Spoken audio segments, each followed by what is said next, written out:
Hey guys, so welcome back to my channel. So I am your host Sleepy Celestial. So guys, this is going to be the final part 3 of my video. Now this is probably the most crucial out of the 3 parts because this is where it kind of wraps up to be a crazy theory of mine, and that this theory, you will be the first to hear it here on my channel. So upon me finishing up core 3 of, let's count it as core 3 and core 2, because the rest of the fight is still not over yet with the Squad Zero. When Squad Zero was fighting with the Royal Guards of Yhwach, while they're still fighting, we saw that the Soul King was kind of like awakened. He was looking while Yhwach makes his invasion. I call this the sin of the father that was tricked and becoming the balancer, the true balancer of the world, and the fake balancer, the person that wears the mask of the balancer, which is Ichibei. The reason why I call these things interchangeable is that the great sin of the nobles, the great sin of Squad Zero, the treachery company, which even the people that has joined Squad Zero kind of like got into that illusion. It goes back to what I said before in my previous videos.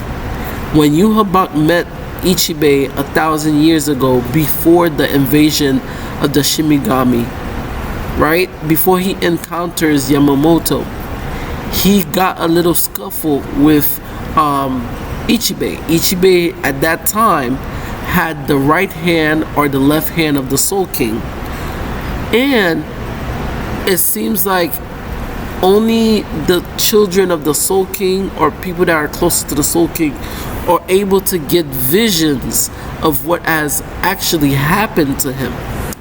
And he, the Soul King, the monarch of the entire Bleach world, was kind of like tricked by not only the nobles, but I think even by Ichibei himself. With someone with great power, now they have to carry their own weight. It's almost like the theory of Atlas. He is bound to carry the world on his back until eternity, until his son saves him, which is kind of like a redemption for Ryo, the Soul King. Even Ichigo was kind of being manipulated, not only for him to train and protect his friends, but also Ichigo was there as a, I would say, a suit, like just like someone just taking things out of the dresser, be like, okay, this is what I'm gonna wear for today. That's literally how Ichibei trains Ichigo, thinking that Ichigo's gonna do something very good and that he's gonna save his friend. So when Ichigo had that flashback, we're gonna go back to that again. We saw this person, or it's almost like a horrific dream, but it's so eerie. Like everything, the way that they captured the image is so eerie to see the Soul King and all his body parts, and that he is standing in this, I'm assuming this river. This kind of predates everything, and I have a theory which I will explain at the end of when we almost at the end of the video, that might play into the Hell Arc. If Kubo ever decides to make the Hell Arc, I think he is smart. He is a smart creator. He's a smart writer for making this, which a lot of people did not notice. I'm the first to notice this, and if you ever hear it somewhere else in another channel, know that they got it from here. When we saw the Soul King and all his body part, he stepped into this sort of like river. I'm assuming this is like the primordial world, where it seems like who was living before that, we don't know. but it seems like in order for him to like stop wars, it felt like there was a war. It almost feel like a ritual moment, because it seems like there's different elements that are in the water besides the sword that the Soul King is carrying. Because we even saw when Ichigo was holding some sort of sword, his sword, it kind of felt like a beacon, and it illuminated so much that it engulfed the Ichigo body, almost like Ichigo was about to explode. The Soul King is holding in sort of a repentance. The way he's carrying the sword is almost as of a sin or repentance of something, or well, it is a sacrificial.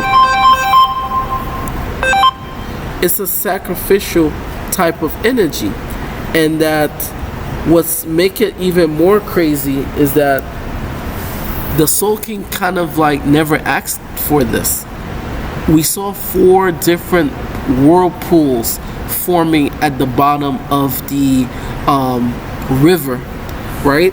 And then out of nowhere, we saw that there's some sort of key, almost explain that like these are the 3 worlds, and then the main world, which is the Soul Society or something even above that, then separates the Soul King.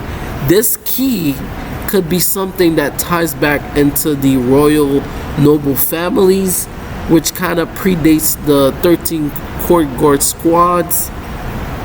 These families, or the primordial families, were either scared or they are part of the generational curse that has fallen upon the Shimigami and the world of the living, as well as the hollows and everything. Because we even saw not every hollows are bad, not every humans are bad, not every Shimigami are fine. As the Soul King plunged the key more into the water, we see that the Soul King's body start dismembering. He start basically vanishing or disappearing, and he got split from his legs to his both arms.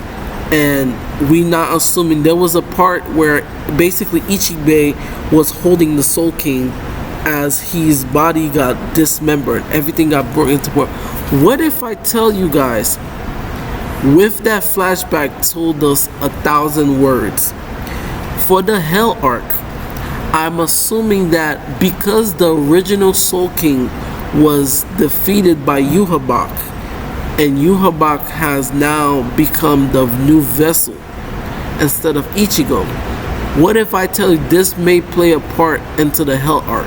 The big villain of the Hell Arc, I believe it would be Ichibei.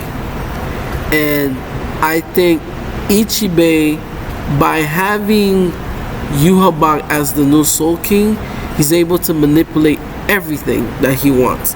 And I think Yhwach knew that.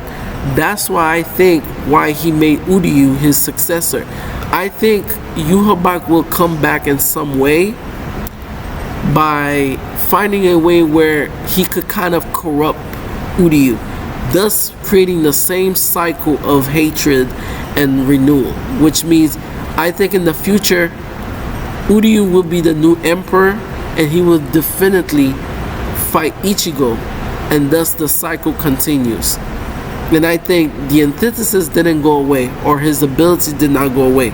I think this is gonna happen, which will lead to the Hell Arc. Thank you guys so much. Bye bye.